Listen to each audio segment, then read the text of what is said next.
السلام عليكم ورحمة الله وبركاته. أهلا وسهلا بكم في القناة. كتير من الشباب لما بيفكروا في مشروع أول حاجة بتيجي في بالهم إنهم عايزين مشروع مربح ومريح وتكاليفه بسيطة، يعني عايز تشتغل وتكسب ومش عايز تصرف كتير. يلا بينا نشوف فكرة مشروعنا النهاردة.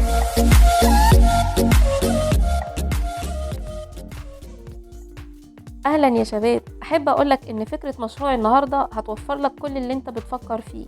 يعني مشروع النهاردة تكاليفه بسيطة جدا وتسويقه مضمون باذن الله. هحاول ابسط لك فكرة مشروع النهاردة علشان تنفذ المشروع النهاردة. احب افكرك لو حابب تشترك في القناة فعل زر الجرس على الكل، سيبلي تعليق لو حابب تستفسر، اضغط لايك لو عجبك الفيديو.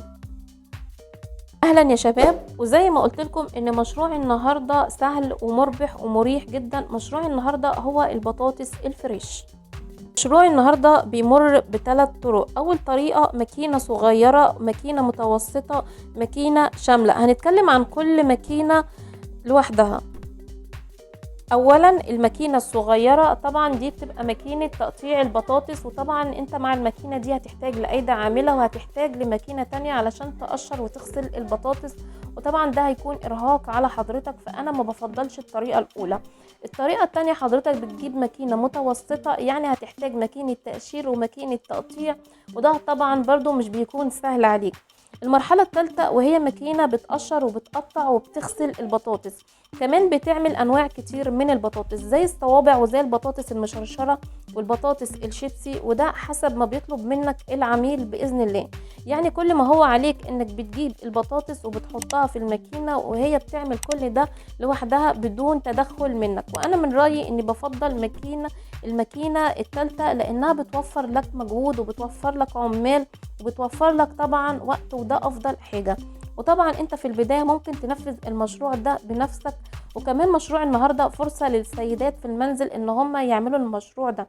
معظم السيدات بتبقى حابة ان هي تشتغل ولكن ما بتلاقيش فرصة للشغل داخل المنزل يكون مربح بالنسبة لها، والمشروع ده كويس جدا لأي سيدة في المنزل وانا بفضله للسيدات اكتر. هنتكلم عن تجهيزات المشروع، وعلشان تنفذ المشروع ده لازم يكون فيه شروط. طبعا اي مشروع يا جماعة بيكون ليه شروط. اولا المكان، والمكان ممكن يكون في غرفة واحدة او مساحة ما تقلش عن 20 متر. يعني المشروع ده ممكن حضرتك تعمله في غرفة المنزل ما تقلش عن 20 متر، بس ممكن تزيد عن 20 متر، ده طبعا حسب راحتك انت. اولا المكان ده لازم يكون فيه مية ويكون فيه صرف، علشان خاطر الماكينة بتشتغل بالمية وبتشتغل بالكهرباء، والكهرباء بتاعت الماكينة دي بتكون 20 فولت. ودي تجهيزات المشروع الأولية. هنتكلم عن الماكينة، وطبعا قلت اني بنصحك بماكينة متكاملة بتعمل كل حاجة بدون تدخل منك. كمان الماكينة من مميزاتها انها بتقطع البصل، وكده انت هتشتغل وهتتعامل مع محلات الكشري. يعني الماكينة ديت مش بتقف على البطاطس فقط، فانت لو حابب انك انت تتوسع في مشروعك فانت بتتوسع وبتروح محلات الكشري وبتروح المحلات تانية اللي هنتكلم عنها شوية كده.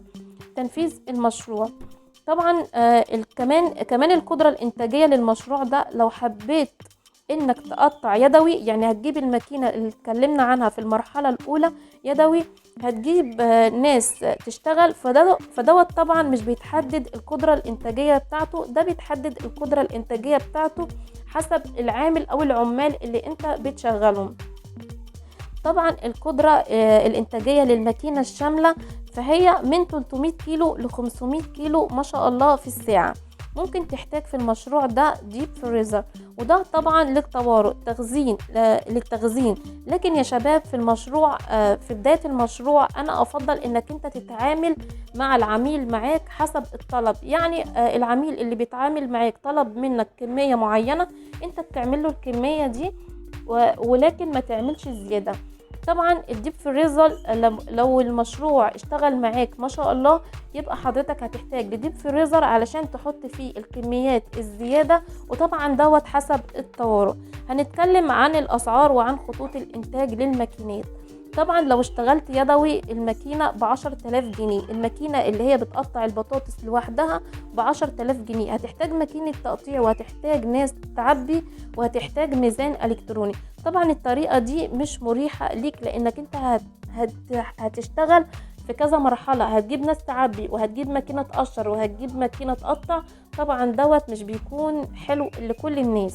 الطريقة التانية هتحتاج ماكينة تقشير وهي ب15,000 جنيه، وهتحتاج ماكينة تقطيع وهي ب10,000 جنيه، وهتحتاج ميزان إلكتروني وده ب500 جنيه، وتحتاج ماكينة لحام، ويفضل تكون ماكينة سير علشان خاطر هتوفر لك انتاج كتير وهتنتج معاك انتاج كتير لو انت شخصية بتحب السرعة في الانتاج وبتحب الانتاج يكون زيادة، وبإذن الله يكون الانتاج معاك كويس. الطريقة الثالثة وهي الماكينة على بعضها بتعمل كل حاجة. الماكينة دي للأسف مش موجودة في مصر، بس موجودة على موقع علي بابا. أما الماكينة اللي بتقطع وبتقشر هسيب لك العنوان في صندوق الوصف. سعر الماكينة اللي هي على بعضها موجودة على موقع علي بابا ب900 دولار. طبعا لازم تجيب ميزان وتجيب ماكينة لحام. المادة الخام هنتكلم طبعا بقى دلوقتي على المادة الخام. طبعا المادة الخام وهي البطاطس. طبعا يا جماعة في طريقتين للمادة الخام. اول طريقة هي الاتفاق مع احدى المزارعين علشان تجيب كمية معينة، وطبعا الطريقة ديت انا مش بفضلها لان ممكن يحصل خلاف بينكم. لكن انت لما بتجيب من السوق مباشرة الكمية اللي انت عايزها ده بيكون طريقة كويسة جدا. اولا الطريقة التانية هي انك انت هتروح سوق العبور، وده موجود عندنا في مصر كلنا عارفينه. هتشتري بالطن، وطبعا هيكون ده موفر ليك وهيكون كويس، وهتشتري حسب ما يطلب منك العميل. يعني انت بتشتري بالطن حسب ما العميل بيطلب منك، وبتعمل كمية برضو حسب ما العميل بيطلب منك. كل ده بيتوقف على حسب طلب العميل للمنتج. اتمنى انك انت تعمل المشروع على اكمل وجه علشان المشروع يكون كويس معاك.